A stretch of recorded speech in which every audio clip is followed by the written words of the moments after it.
I think I didn't do anything wrong, just wanted closure. Or maybe control.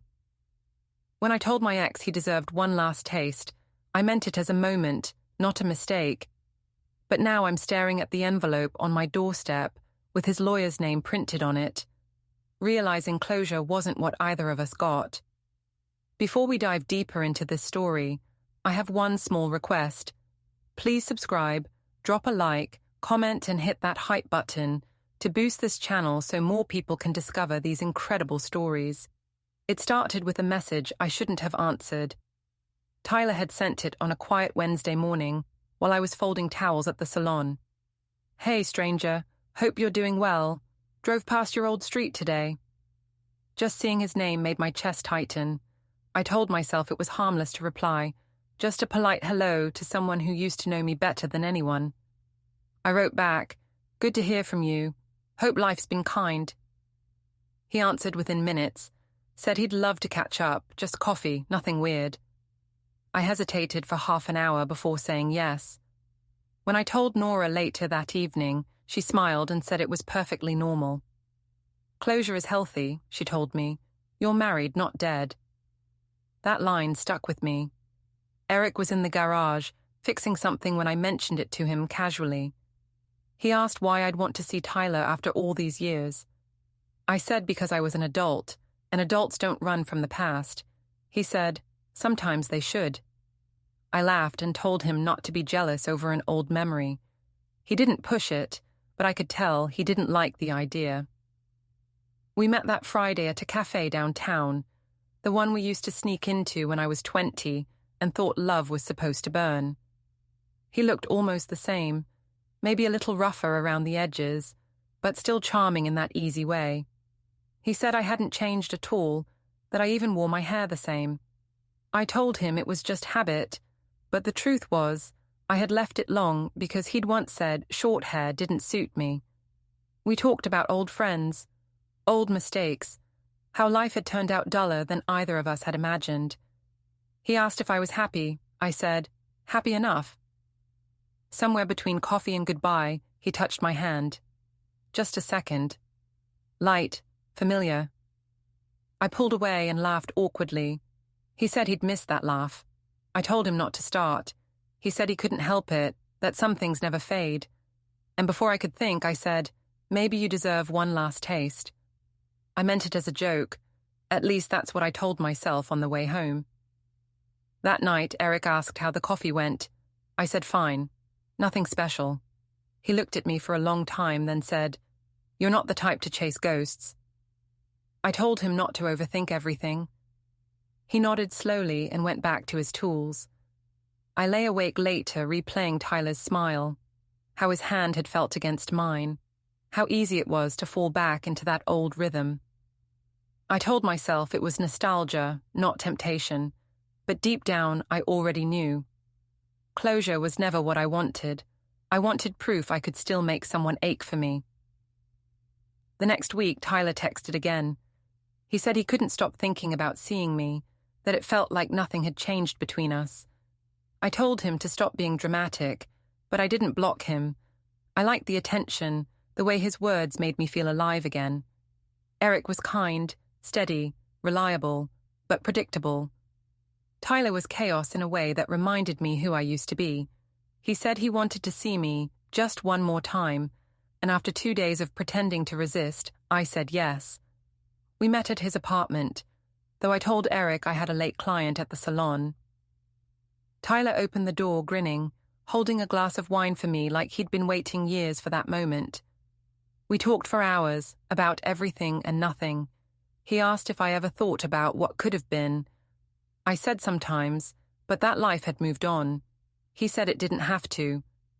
When he leaned in, I didn't stop him. In my mind, I kept repeating that it was closure, just one last taste before I let go completely. But afterward, I couldn't tell if I felt satisfied or sick. Driving home, I tried to convince myself it didn't mean anything. Eric was already asleep when I walked in. He stirred and asked how work went. I said it was long, exhausting. He reached out a hand to pull me close, but I pretended to yawn and turned away. He murmured something about missing me lately. I said I was just tired. The next day, I met Nora for lunch and told her what happened. She didn't even blink. "It's not the end of the world," she said. "Everyone wonders about their ex. You just actually did something about it." I asked if she thought I'd made a mistake. She said only if I got caught. We both laughed, but mine felt forced. Over the next few weeks, I kept in touch with Tyler. It wasn't constant, a few messages here and there, quick calls when I was driving. It gave me a rush, like living two lives. But Eric started to notice. He'd ask why I was late, who I was always texting. I said the salon was busy, that Nora had drama again, that he was being paranoid. He didn't argue, just nodded and went quiet. That quiet scared me more than shouting ever could. One evening, as I was cleaning out the car, I found one of Tyler's bracelets under the seat, the one he always wore when we met. I froze. I couldn't remember how it got there. That night, Eric asked if I'd been anywhere special that week. His tone was calm, too calm. I laughed, said he was imagining things. He smiled a little and said, "If you say so." Then he kissed my forehead and turned off the light. I lay there wide awake, replaying every lie I'd told and every truth I'd twisted. I told myself it was fine, that I could control this. But somewhere deep down, I knew the control was already gone. I told myself I could end it whenever I wanted, that it was still just harmless closure, a private story no one needed to know. But the lie started to unravel faster than I expected. Tyler began texting more often. Longer messages, late at night, sometimes while Eric was right beside me. I'd hide my phone under the pillow and answer quickly, whispering about how careful we had to be. He said he didn't care if Eric found out, that it might even be exciting. I told him not to be stupid. He said I was the one who started it, and I couldn't argue with that. At the salon, I couldn't focus. I'd catch myself staring at my reflection, trying to see what Tyler saw, the same girl he once called addictive. My co-worker, Jenna, noticed the change and asked if something was going on. I laughed it off, said I was just tired. But that afternoon, while scrolling through social media, I saw a photo that made my stomach drop. Someone had tagged Tyler at a bar near his apartment. In the background, blurry but unmistakable, was me. The caption read, "Familiar flavors never fade." I panicked, messaged him immediately, demanding to know who posted it. He said it was just a friend joking around. I told him to delete it, that people could see me. He said I was overreacting. When I threatened to cut him off, he laughed and said, "You can't. You don't want to." He wasn't wrong. When I got home, Eric was sitting at the kitchen table, calm as always. He asked if my day was busy. I said yes, too busy to think. He nodded slowly, then slid something across the table, the bracelet I thought I'd lost. "You dropped this in the car," he said. My throat went dry. I tried to joke that it must have been a client's. He said nothing, just stared at me until I looked away. Then he stood and said, "I'm going for a drive." He didn't come back that night. I called Nora in a panic. She told me to breathe, said men like Eric always cool off.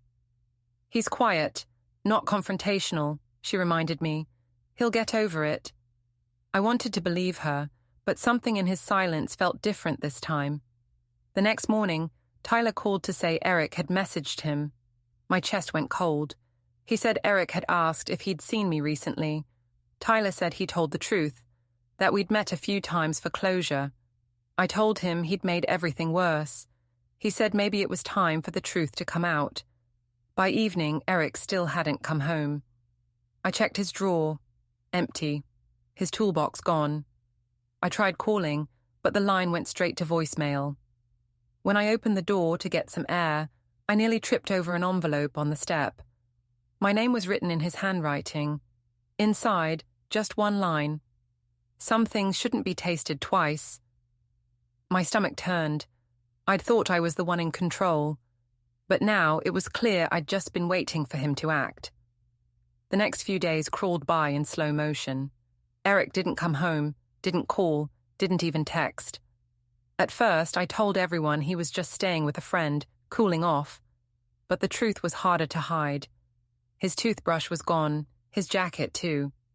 The house felt stripped of him, quiet in a way that made me restless. I tried calling Nora, and she said I needed to calm down, that maybe I was imagining the worst. But when I checked our bank account and saw transfers I didn't recognize, small withdrawals from his business account, my hand started shaking. He wasn't hiding. He was preparing. At the salon, I tried to keep things normal. I smiled, worked, gossiped, but my stomach was tight all day. Around noon, Marla walked in, Eric's mother. She didn't book an appointment. She just stood by the counter. I asked if she wanted a trim. She said no, she just wanted to see how I was holding up. Her tone was too calm, too deliberate. I said I was fine, that couples fight all the time. She nodded, then said, "He's done fighting. He's filing." Then she left before I could say anything. That night, I sat on the couch staring at the front door, waiting for him to walk through and explain everything away like he always did. When he didn't, I poured myself a glass of wine and started scrolling through my phone, half out of habit, half out of panic. That's when Tyler messaged again. "You okay? Heard things got messy." I wanted to scream. I told him to stop texting me, that this was all his fault. He said, "You wanted it too. Don't rewrite history now." I threw my phone across the room. The next morning, an unfamiliar car pulled into the driveway. A man in a suit stepped out and handed me a large envelope. "Mrs. Marr?" he asked. I nodded, barely. "You've been served." I opened it right there in the doorway. Formal papers from Eric's lawyer. The words looked foreign, sharp. Petition for dissolution of marriage. Evidence enclosed. I flipped through the pages with shaking fingers. There were screenshots of messages, photos of me leaving Tyler's building, even a transcript of my salon conversation with Nora, where I'd said, "He just wanted one last taste." My breath caught. He'd recorded everything. I called Nora, sobbing, begging her to tell me what to do. She said it couldn't be that bad, that maybe it was a scare tactic. "He still loves you," she insisted. "He's just trying to hurt you back." But when I called Eric, he didn't pick up. I texted him a dozen times, then one more. "You can't end us over a mistake." His reply came hours later. "You're right. I'm not ending us over a mistake. I'm ending it because you turned one into a choice." I stared at the message until the screen went dark, realizing this wasn't anger anymore. It was closure, but not the kind I'd wanted. The court summons came faster than I expected. I barely had time to find a lawyer before the first hearing. Nora came with me, whispering that it would all blow over once Eric saw me in person. "He's not built for revenge," she said. "He just wants attention." But when I saw him across the courtroom, I knew she was wrong. He wasn't angry or broken. He was composed. The kind of calm that comes from certainty. His lawyer, Mr. Jennings, looked organized, confident, almost polite as he greeted mine. The judge asked for opening remarks. Jennings stood and began reading from a binder thick with notes. He called it a case of deliberate betrayal masked as emotional confusion. He laid out everything, the messages, the photos, the audio clip of me laughing at the salon, saying, "Some men never get over me." I felt my cheeks burn. When he presented a folder of bank statements showing my secret withdrawals for personal expenses, the judge's expression didn't change, but I saw Nora's face tighten beside me. When it was my turn to speak, I tried to sound calm. I said I'd made a mistake, that it was never about malice, only closure. The judge asked if that closure included meeting my ex behind my husband's back multiple times. I said I'd just wanted peace, that everyone deserves forgiveness. Jennings interrupted, asking if I'd sought Eric's forgiveness before offering one last taste to another man. The courtroom went quiet. I wanted to disappear. Eric didn't look at me while I spoke. He kept his eyes on the table, hands folded. When the judge asked if he had anything to add, he finally stood. "I gave her everything," he said. "Time, patience, trust. She said she needed closure, but what she really needed was an audience." His voice didn't shake. It didn't even rise.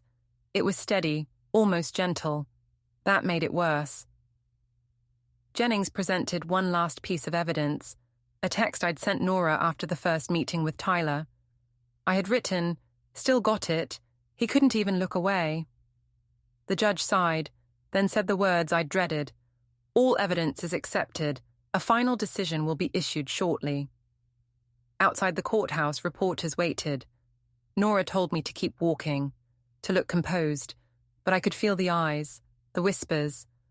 My stomach turned when I saw Marla standing near the steps, arms crossed, expression unreadable. As I passed, she said quietly, "You said he deserved a taste. I guess he agreed." When we got to the car, Nora tried to reassure me, saying men always calm down after the paperwork starts. But I knew better. Eric wasn't the kind to threaten. He was the kind to finish quietly. And when I looked back toward the courthouse doors, he was standing there, talking to Jennings, smiling just slightly. It wasn't cruel or vengeful. It was relief. The kind you feel when you finally set something heavy down. The final hearing came 2 weeks later. I told myself it was just a formality, that Eric would change his mind once he saw me again. But when the judge read the ruling, it was over in minutes.